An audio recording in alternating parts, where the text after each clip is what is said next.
आज की हम अपनी वीडियो में जानेंगे स्लीप डिसऑर्डर के बारे में। स्लीप डिसऑर्डर एक ऐसी कंडीशन है जो नींद की क्वालिटी, टाइमिंग और क्वांटिटी को अफेक्ट करती है। स्लीप डिसऑर्डर पर्सन की हेल्थ, मूड और दिन के समय काम करने वाली एबिलिटी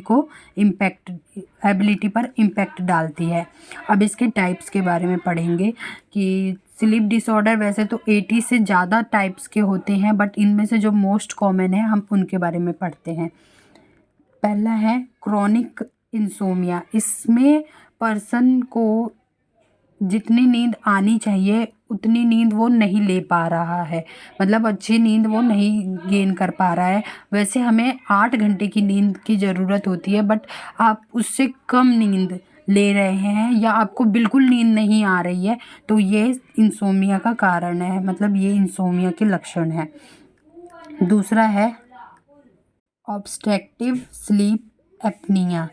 एक ऐसी कंडीशन है जिसके कारण आप सोते रह समय सांस लेना बंद कर देते हैं। एपनिया शब्द ग्रीक शब्द ब्रेथलेस से आया है। यह इसलिए होता है क्योंकि आप नींद में सांस लेना बंद कर देते हैं या आपका ब्रेन जो है वो आपकी ब्रीथिंग सिस्टम को ठीक से कंट्रोल नहीं कर पा रहा है। थर्ड है रेस्टलेस लेग सिंड्रोम। एक मूवमेंट कंडीशन है जिसमें रेस्ट करते समय आपको पैरों को हिलाने की इच्छा होती है या आपको पैरों में खुजली, खींचने जैसा, रेंगने जैसा या धड़कने जैसा कुछ सेंसेशन फील हो सकता है। आपने कई बार देखा होगा कि कुछ लोग सोते समय अपने पैर को हिलाते ही रहते हैं, उस पर कंट्रोल नहीं कर पाते हैं। फोर्थ है नार्कोलेप्सी। एक स्लीप डिसऑर्डर है जिसके कारण दिन के समय अचानक सो जाने की इच्छा होती है और आप इसको जितना भी रिसिस्ट करने की कोशिश करें ये नहीं हो पाता। मतलब दिन के समय आपको इतनी तेज़ नींद आएगी कि आप इसको रोकना चाहोगे, कि आप चाहोगे कि हाँ मैं ना सो, तो आप इस पे कंट्रोल नहीं कर पाओगे। फिफ्थ है शिफ्ट वर्क स्लीप डिसऑर्डर। एक सार्केडियन रिदम स्लीप डिसऑर्डर है जो आमतौर पर उन लोगों को प्रभावित करता है जो नॉन ट्रेडिशनल आवर्स, जैसे कि हमारे टाइमिंग होती है सुबह 9 बजे से शाम के 6 बजे तक काम करना, अगर इसके बाहर कोई काम कर रहा है, अपने शेड्यूल के बाहर काम कर रहा है, तो उसको ये बीमारी हो सकती है। आपको सोने या सोते रहने में परेशानी हो सकती है और अपने काम के शेड्यूल के कारण अनवांटेड टाइम पर नींद आने लगती है। मतलब अगर आप एक्स्ट्रा काम करते जा रहे तो आप चाहेंगे कि आपकी मतलब काम करने की एबिलिटी भी कम हो जाएगी, आपका शरीर एकदम थक जाएगा और जब आपको नींद नहीं आनी चाहिए थी तब भी आपको नींद आ सकती है। इस बीमारी में ऐसा उन लोगों के साथ होता है जो अपने वर्क्स के लिए ट्रैवल करते हैं एक सिटी से दूसरे सिटी तक। सिक्स्थ है डिले स्लीप फेज सिंड्रोम। इसमें किसी पर्सन की नींद सोने के समय या सोने के 2 या आधे घंटे की देरी से होता है। मतलब इसके नाम से ही पता चल रहा है कि अपने स्लीप टाइमिंग को डिले करना। जो जैसे कि आपका टाइमिंग है आप 10 बजे सो जाते हैं, पर आप 10 बजे नहीं सो रहे, उसके 2 घंटे, आधे घंटे, 3 घंटे बाद सो रहे हैं, तो ये आपके स्लीप साइकिल को इफ़ेक्ट करती है।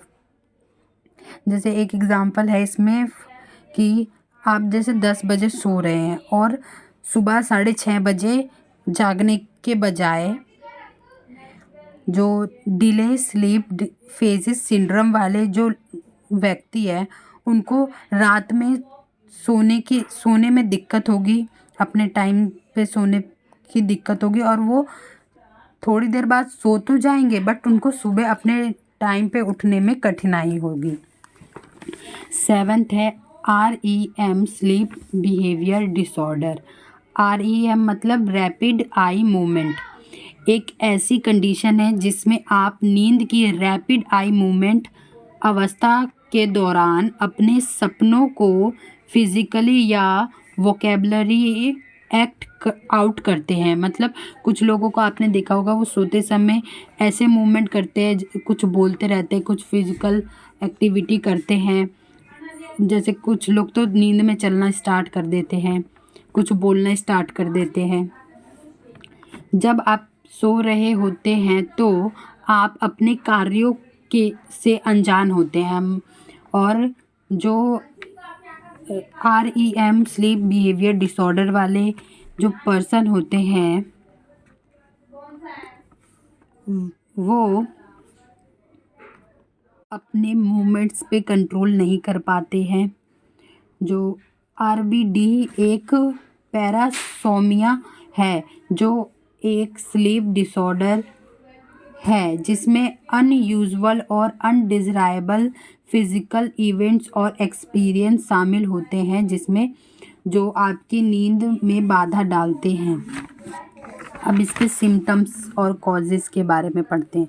इसके सिम्टम्स, कॉमन स्लीप डिसऑर्डर के सिम्टम्स इसके टाइप्स पे बेस करते हैं, अलग अलग हो सकते हैं।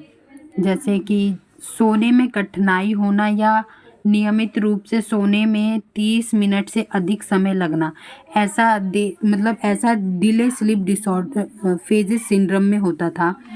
और रात भर सोते रहने के कारण सोते रहने में परेशानी होना या अक्सर आधी रात में जाग जाना और फिर नींद ही नहीं आना। नींद के दौरान खर्राटे लेना, हांफना या दम घुटने की समस्या होना। ऐसा फील होना कि जब आप आराम कर रहे हो तो आपको हिलने डुलने की ज़रूरत है। मतलब आपको कंफर्टेबल पोजीशन नहीं मिलती, आपको लगता है मैं इस साइड सोऊंगा तो कंफर्टेबल होगा, उस साइड सोऊंगा तो कंफर्टेबल होगा।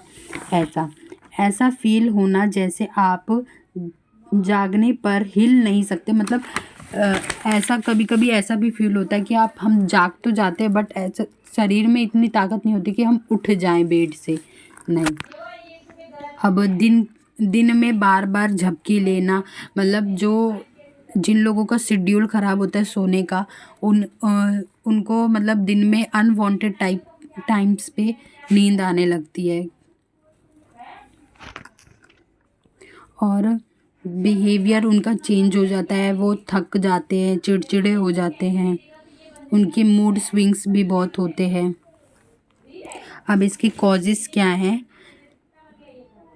अब हम जानेंगे कि इस स्लीप डिसऑर्डर के कारण क्या है। इसमें इसके भी जो कॉजेज़ हैं वो इसके टाइप्स पे डिपेंड करते हैं। जैसे कि मेडिकल कंडीशन हो सकती है, मेडिटेशन की कमी हो सकती है, सब्सटेंस का यूज़ हो सकता है, मतलब कोई गलत जैसे सिगरेट, दारू, ये सब।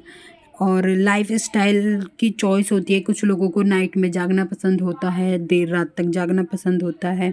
और मेंटल हेल्थ कंडीशन हो सकती है, जिनको जो बहुत एंजाइटी लेते हैं, एंजाइटी वाले पर्सन होते हैं, स्ट्रेसफुल वाले पर्सन होते हैं, और जिनकी मेंटल हेल्थ कंडीशन ठीक नहीं होती उनको भी ये बीमारी हो सकती है।